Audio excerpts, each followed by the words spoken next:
Plaza del Pozo nació el ejército revolucionario que haría la independencia de Cartagena de Indias, la primera independencia absoluta, el 11 de noviembre de 1811.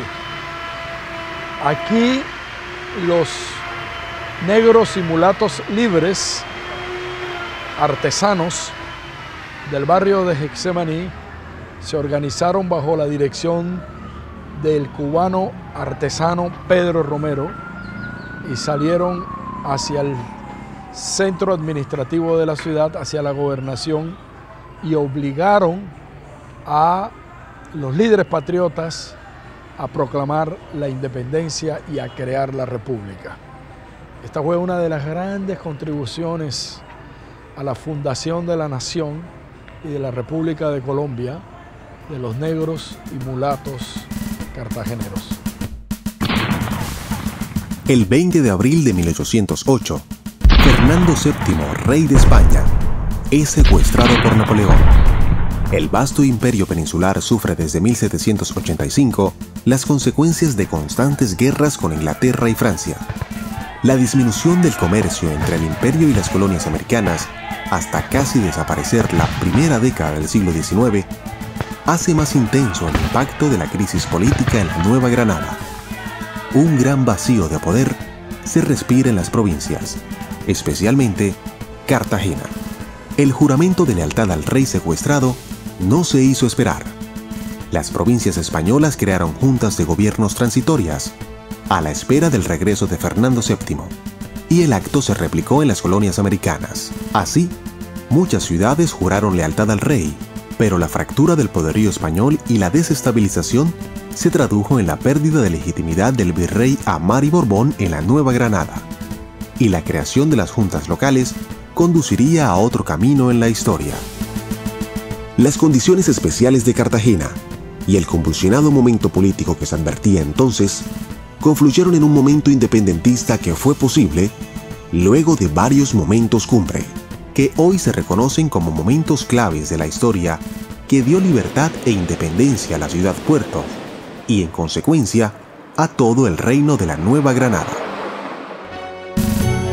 El descontento creciente de la política económica de la corona española y el ulterior apresamiento del rey por parte de los franceses generó un clima propicio para que tensiones y conflictos, en apariencia menores, produjeran como resultado un movimiento social hacia la independencia. La negativa del gobernador español Francisco Montes a darle participación en el gobierno a los miembros del Cabildo, conformado por comerciantes españoles e hijo de comerciantes españoles en su gran mayoría, dio inicio a la crisis política de Cartagena de Indias.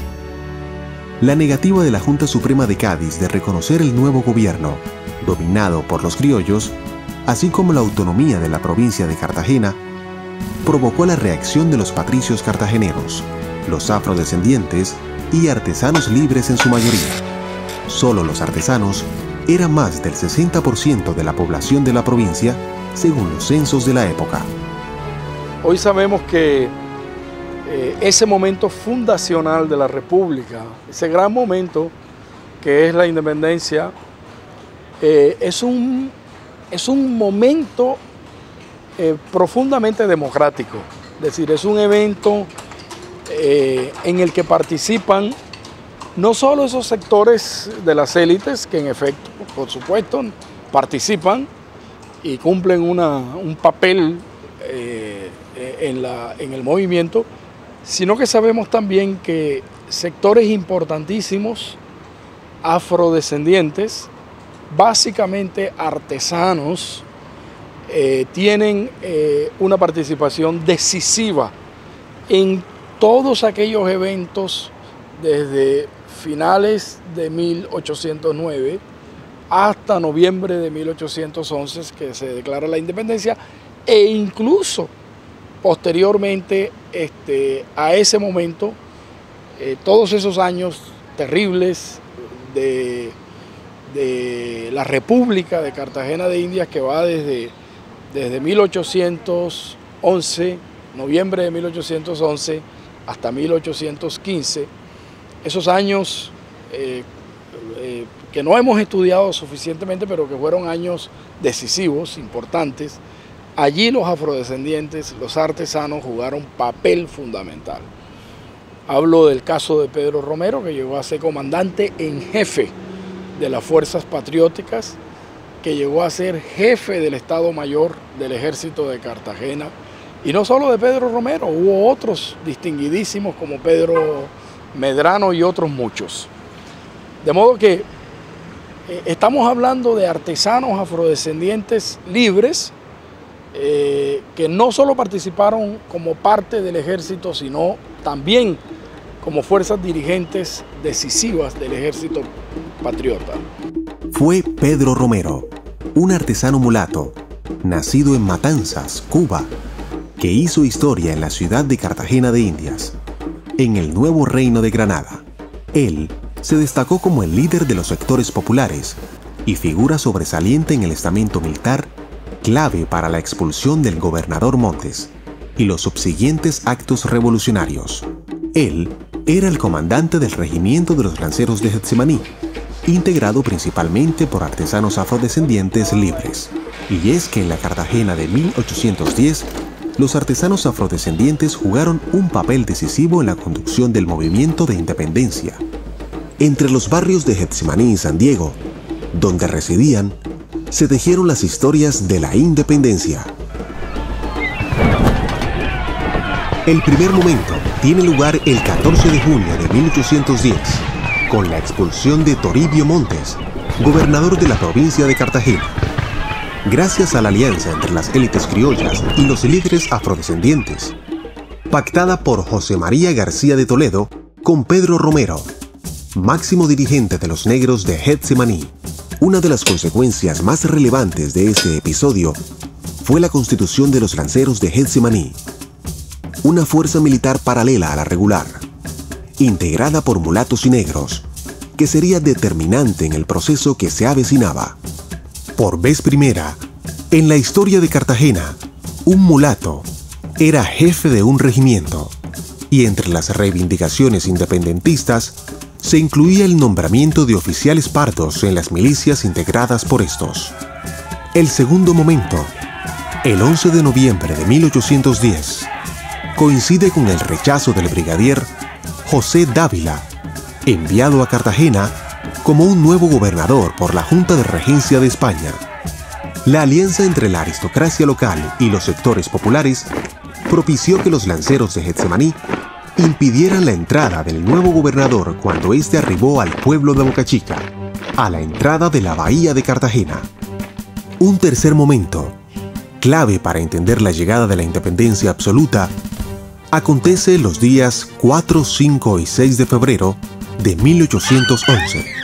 Ante el rumor de un golpe instigado por los españoles contra la Junta, estalló espontáneamente un movimiento popular que terminó con el apresamiento de quienes habrían apoyado el golpe, siendo puestos bajo la vigilancia de los lanceros de Getsemaní. Los intentos de García de Toledo por liberar y perdonar a los conspiradores supuso el final de la alianza de los sectores populares con las élites cartageneras. Lo que siguió fue la preparación de la independencia absoluta, que sería obra de los artesanos, mulatos y negros, en una nueva alianza con los líderes radicales de la provincia, comandados por el momposino Gabriel Piñeres. El cuarto y último episodio se produjo el 11 de noviembre de 1811. Ese día se proclamó la independencia absoluta de Cartagena contra la voluntad de la élite criolla y como resultado del empuje de las clases populares. La Constitución de Cartagena en 1812 reconoció por primera vez el derecho de todos los hombres a participar en la toma de decisiones sobre su futuro, sin limitaciones raciales. Los afrodescendientes pudieron aspirar a la condición de ciudadanos iguales ante la ley al resto de la población. La Constitución de 1812 prohibió por primera vez en suelo colombiano el comercio de esclavizados.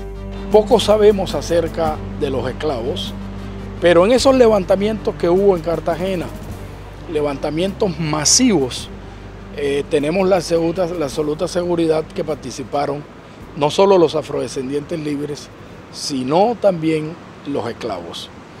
Una importante reflexión que deberíamos sacar de esto es que la República nace como consecuencia de un movimiento democrático.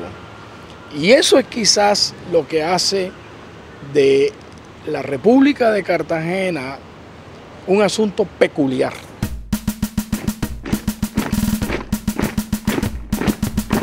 Las luchas por el poder interno, ya advertidas antes del grito de independencia, y la inexperiencia de un gobierno joven, abrieron las puertas para la retoma española.